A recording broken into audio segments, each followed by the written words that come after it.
Okay, today we want to talk about those seasonal allergies, asthma flare-ups, this sort of thing. All right, and so we're out here doing it. And in fact, even I had a problem with it a few minutes ago. I had to go ahead and take another shot of more. It's all over now. So if you will, please, oh, and I've got a couple of cards here so we can keep it very brief for your benefit and for mine. Well, first of all, let's talk about histamines. Now, when the body's immune system finds something it does not like, or it doesn't think belongs there, then it reacts. And one of the chemicals that it releases is histamine. Now, when it does that, then you get itching, the sneezing and the hives, that sort of thing. Okay. Now, histamines, of course, are vital to many bodily functions. So, over the counter antihistamines, and they stop things like runny noses, which the body is doing to cleanse the sinuses. Right?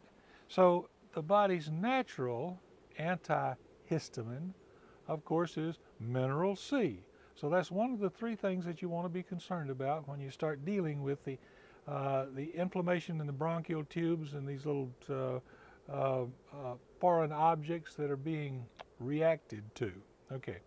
Now let's go in there because we're talking about this inflammation, and let's talk about asthma at the same time.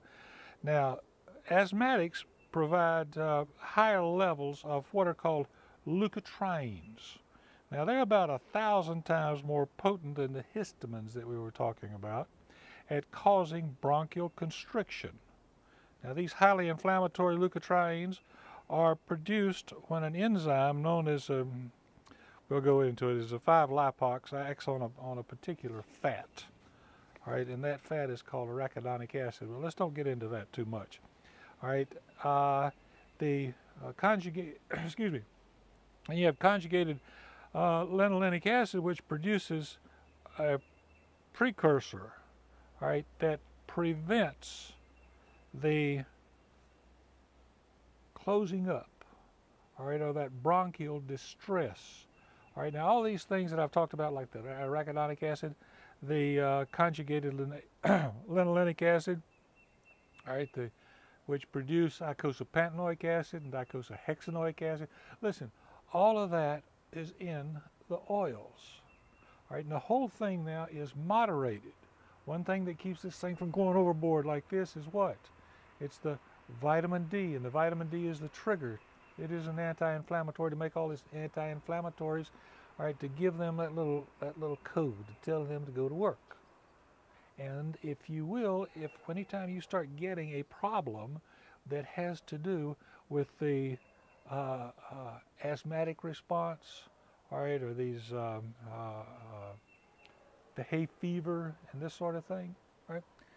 It's all controlled by what? I've just explained it to you. We explained it to everything we do. It's the docs. We talked about the vitamin D, the vitamin D3, the cholecalciferol, the oils, which is where all the conjugated linoleic acid, for example, comes from. That's the O, and the C, of course, is the mineral C. You're taking it all the time.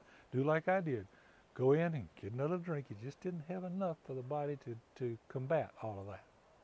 Okay, and I brought the cards and then ignored them and made a long speech. I'm sorry, but we'll go to something else next time.